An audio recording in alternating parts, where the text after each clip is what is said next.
Hello, this is Kathy Bert, and welcome back to part 4 of the lecture on Louise E. Marianetti, the West Coast era 1959 to 1965. Marianetti had achieved so much in a decade, but life got more complicated for Louise in 1949. Ambitious, hardworking, and talented, she had prepared her whole life to be a notable American artist. Never did she take into account meeting the charming actor-singer Everett Marshall at the Bert Gallery exhibit in 1949. We can only assume that she was swept off her feet, yet somewhat conflicted by her attraction to this man. In the 2 months between the time she met Marshall in March of 1949, she added a new painting for her July exhibit list for the Newport Art Association, Portraits of Everett Marshall. Critic Bill Van Siclen, in his recent Providence Journal review, comments, quote, "In one particularly striking work, Marianetti shows herself drawing a portrait of her husband, her sharpened pencil held to his neck like a knife. At such moments, Marianetti's works resemble that of another artist who fearlessly explored her own psychic depths, Frida Kahlo." End of quote. By the end of 1949, the artist painted this very autobiographical portrait of a bewitching Marianetti with Everett Marshall backstage. On the perimeter, a ghostly muse of art is holding up her sketch pad. We see a more composed Marianetti on view, without the scalpel pencil before Everett's neck. The image suggests that emotionally Louise had reached some sense of equilibrium, that indeed her career in art could meld with the acting-singing career of Everett Marshall in her life. Note again the significance of the professional shot of Marianetti with Backstage at the Opera dramatically arranged on the easel. While Marianetti had found a personal safe harbor, there were clear shifts going on in the professional world of art. Abstraction usurped realism, surrealism, and magic realism as the new frontier in the art prevalent in New York. Just when Marianetti had found her visual voice, her magic realism and egg tempera were being displaced.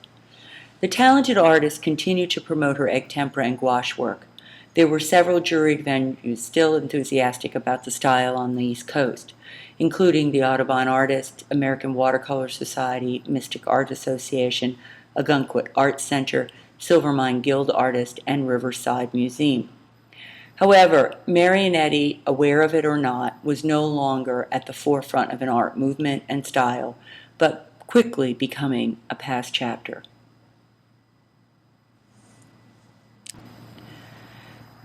There was also a marked change in Marianetti's production of painting after 1949.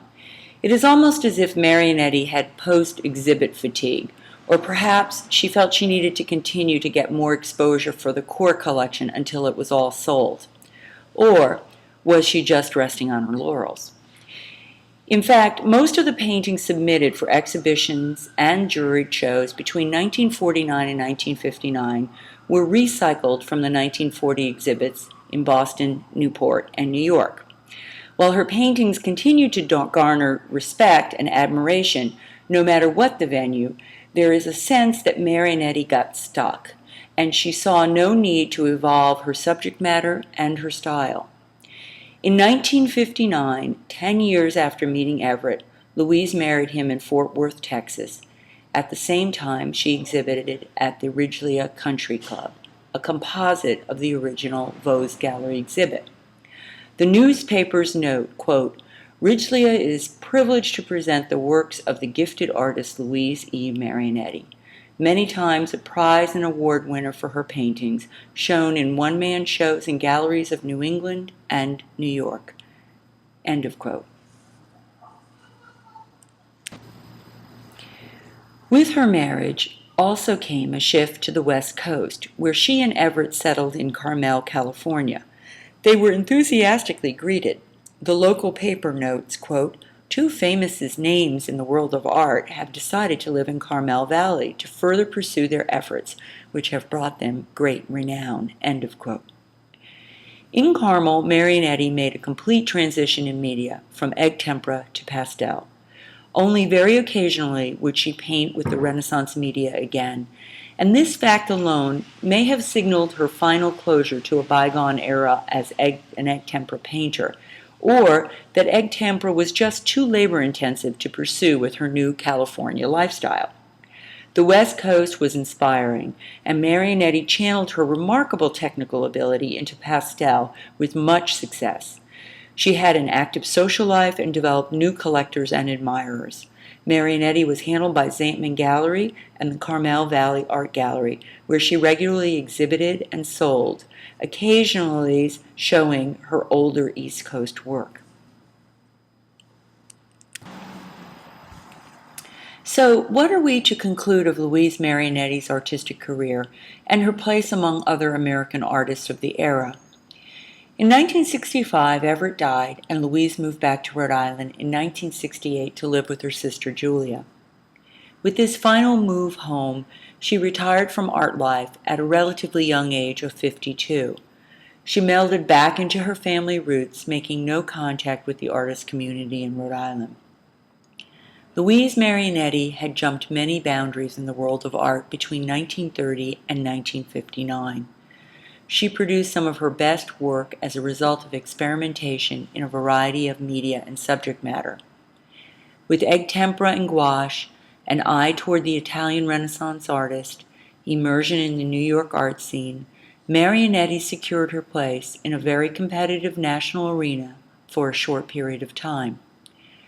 Marianetti remains today one of the only Rhode Island artists facile in the egg tempera and rivaled most painters with her technique. She dug deep down within herself to produce some of the most provocative and thoughtful, figurative and still life imagery. She was ambitious, she was progressive, and she was dedicated.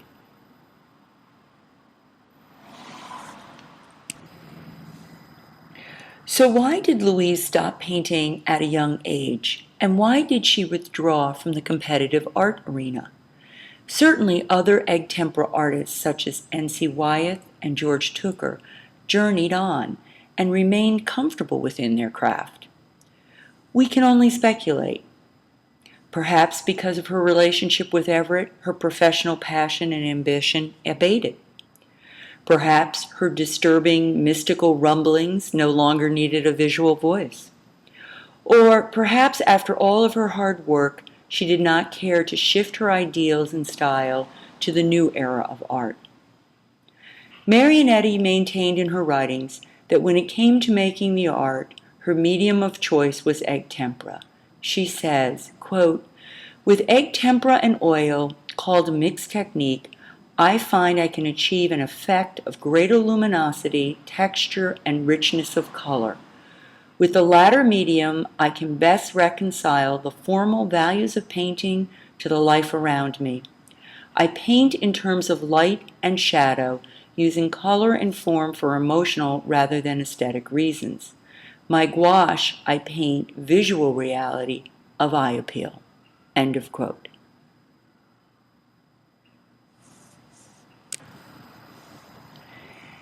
After spending the last 10 months submerged in the world of Louise Marianetti, combing through her art supplies, her paintings, her notes, and her writings, she still remains a mystery to me. A remarkable, talented mystery, who has left behind an amazing body of work offering a glimpse into the American art world of the 1930s and 1940s. Louise, by all accounts, was a very private person.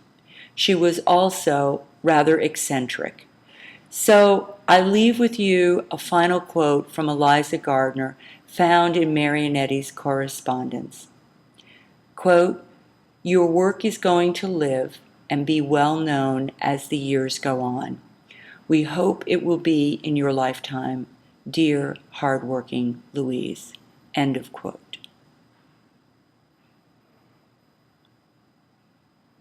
This is the end of the lecture on Louise Marianetti.